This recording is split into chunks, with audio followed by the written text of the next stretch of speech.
Hello everyone, I have with me today our very own Happiness Professor, Professor Raj Raghunathan.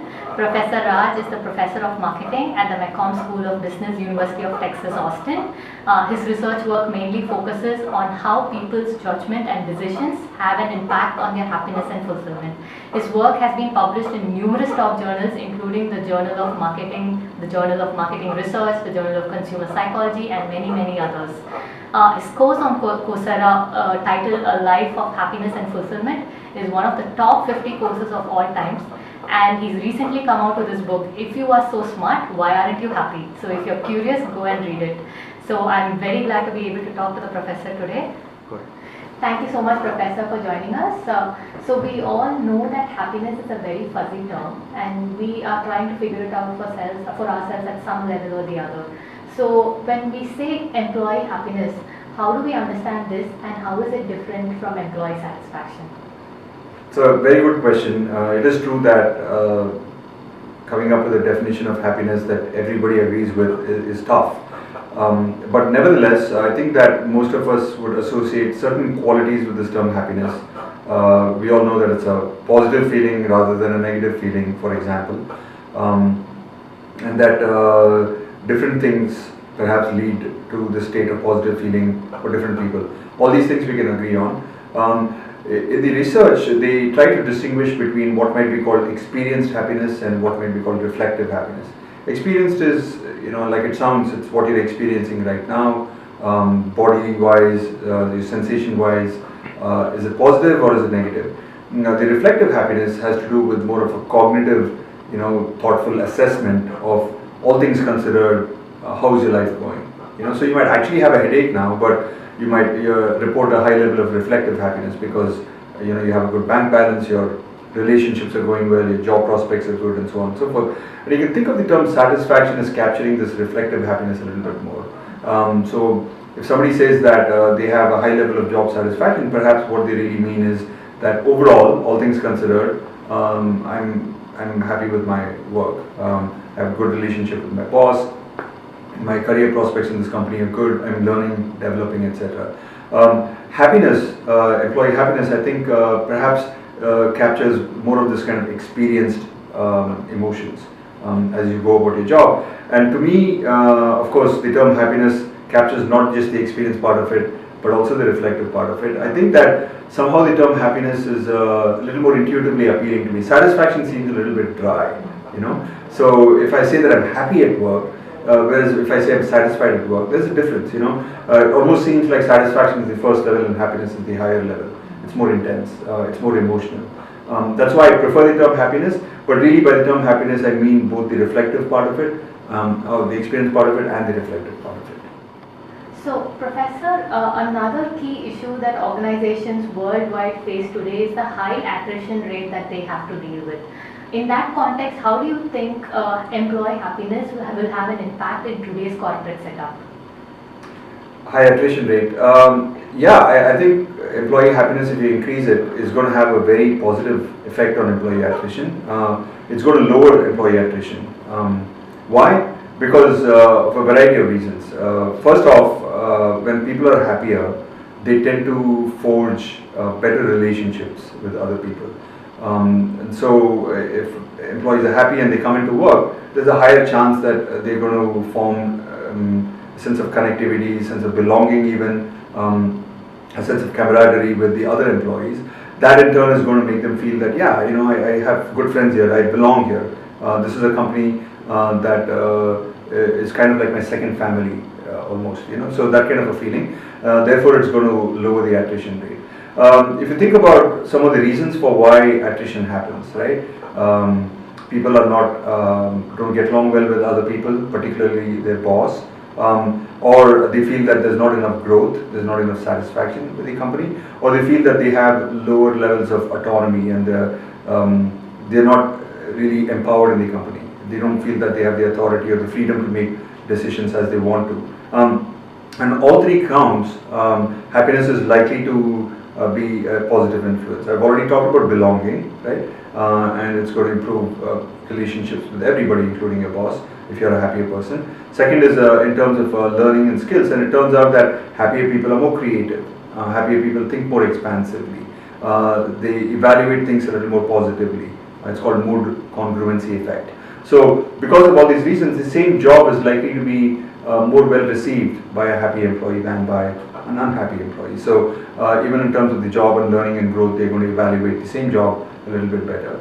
And finally, when it comes to autonomy and freedom, if you're in a happier state of mind, you're not feeling as stressed out, right? That's what happiness means, and therefore you're less likely to take umbrage at other people telling you to do things, or if they make you work a little bit harder because something needs to be done, etc. Where typically an employee might feel that this is not going like I wanted to, I don't feel empowered. They're likely to cut some slack and say that it's fine. Everybody has to pull their weight, and right now I'm working a little bit harder. Maybe some other time somebody else might, or right now somebody else is making the big decisions, and maybe later I will get to do that, and so on. So overall, because a happier person or a happiness is likely to lower the chances of all those reasons for attrition from happening, it's likely to lead to lower rates of attrition.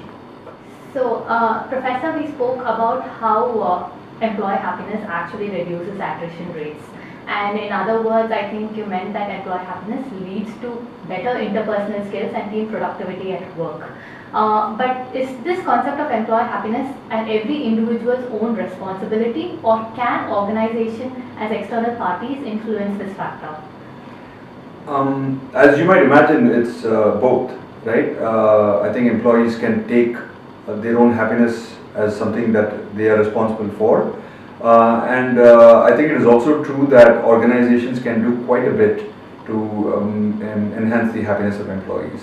And I think that an organization that's a good organization that really cares for its employees will do that naturally. But at the same time, I also think that if I'm an employee, and I am, right, at the University of Texas, I would take the lion's share of the responsibility for my own happiness rather than wait for the organization to improve my happiness. Who's in a better position after all to gauge whether I'm feeling happy, whether my well-being is high, my health is high? Me, right? So I would take a lot of the responsibility. And what this really translates into is that if you think about the determinants of happiness, it really reduces down to some very simple things. You need to have your basic necessities met, and most people, I think, who are listening to this would be in that category where their basic necessities are met. Then there are 3 or 4 other things. You need to have some work that you find to be engaging, that you find to be challenging, that helps you grow and learn. Then you need to like the people you work with. Okay, and then you need to feel a sense of empowerment. Yeah, if I feel good about an idea, I can go and run with it, and the firm is going to support me, the organization is going to support me. And finally, this is the part where I think that the organization can play a really big part. It has to do with the culture, with the mindset that the organization promotes. In general, the mindset is one of cooperation, of sharing, of taking care of employees when they have some needs, and so on and so forth. I think it is really going to permeate the organization. The ambiance, the environment is going to be really conducive to enhance the happiness of the employees. So the organization should really be mostly responsible for the culture, and the employees should really take care of their own basic needs first, with the resources, of course, the organization is providing, particularly the salary, but also kind of take care of a little bit of their own skill growth. Of course, they also look for the organization to provide the right kind of tasks, but they have to also independently take responsibility for that and grow, and also forge a sense of belonging. Just as they want other people to help them out, they need to be willing to step up and help other people out, be giving, in other words. And finally, with regard to empowerment and autonomy, of course, they should expect the organization to give it to them, but they should also earn it. It's very important that you just don't wait for organization to empower you. You need to be in a position where your bosses and the bosses' bosses feel that, yeah, this person is really responsible, they've earned the right to make decisions, and therefore the organization feels good about giving that person the authority and the empowerment. So, Professor, so far we've been talking at an organizational level. So coming down to the personal level, so all of us post ISB will be entering into new roles, and we will be working with new organizations, and many of us will be working in managerial positions. So any suggestions or words of wisdom for us as we go out there into the world?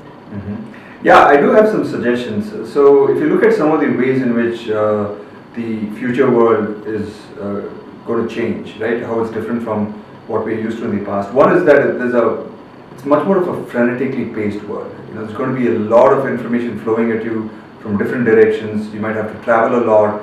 You might have to take advantage of different modes of communication, from internet to Skype to face-to-face meetings and so on and so forth. And just availability of information is so much more that unless you're leading a kind of a healthy lifestyle with this kind of a frenetic pace, you're much more likely to feel imbalanced and feel fragmented and disharmonious inside of you. So I would think that in the future it would be very, very important to use a healthy lifestyle, okay, as a foundation of well-being. So healthy lifestyle meaning eating right, no processed foods, very little processed foods, not much sugar and so on and so forth. So you can look that up, of course, right?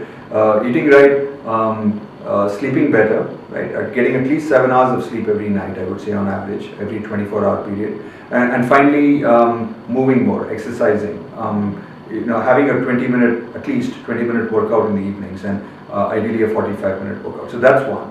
The second way in which the future is changing is that the division between, when you're at work and when you're at home is kind of dissolving now. There's emails intruding, there's phones ringing all the time, and you're expected to kind of, call back. And sometimes you're working with people across the world, in another part of the world, and all that is happening. So unless you watch out, there's a very good chance that you might end up being somebody who's incapable of kind of being here now, of your mind being constantly kind of wandering all the time and so on and so forth. So I think it'd be very, very important to make it a habit to practice some form of mindfulness or some form of contemplation where you're practicing the ability to stay here now, concentrate on your breath or concentrate on image of deity or whatever it is, whichever is your chosen means to practice this, but that will become very, very important, I think. And the third way in which life is changing is that rules are changing very rapidly. New technology is coming in, and it's coming in at a faster rate, and so your jobs might be replaced by robots for all you know. The kind of stuff that you do. So you have to constantly learn and grow. And it might seem threatening at one level, but on the other, from another perspective, it's actually kind of exciting, to look at all the new technology. You're going to be a constant student for the rest of your life if you look at it that way. And thankfully, we have the ability to learn because we have information available to us more or less for free through the internet, and lots of organizations like Coursera or edX are offering lots of courses for free. And I think the future successful employee is going to be very, very good at upping their skills at each kind of turn, so that they're always relevant. They always have the newest tools and techniques at their fingertips, and that is going to make them really attractive in the workforce. So these are the three words of wisdom, if you will. Thank you, Professor. That's very helpful. I think we'll carry that into our workplaces going forward. Thank you so much, Professor. It has been a very insightful talk, and it has been a pleasure listening to you. And we are all really looking forward to your course on employee happiness on Coursera. Thank you once again.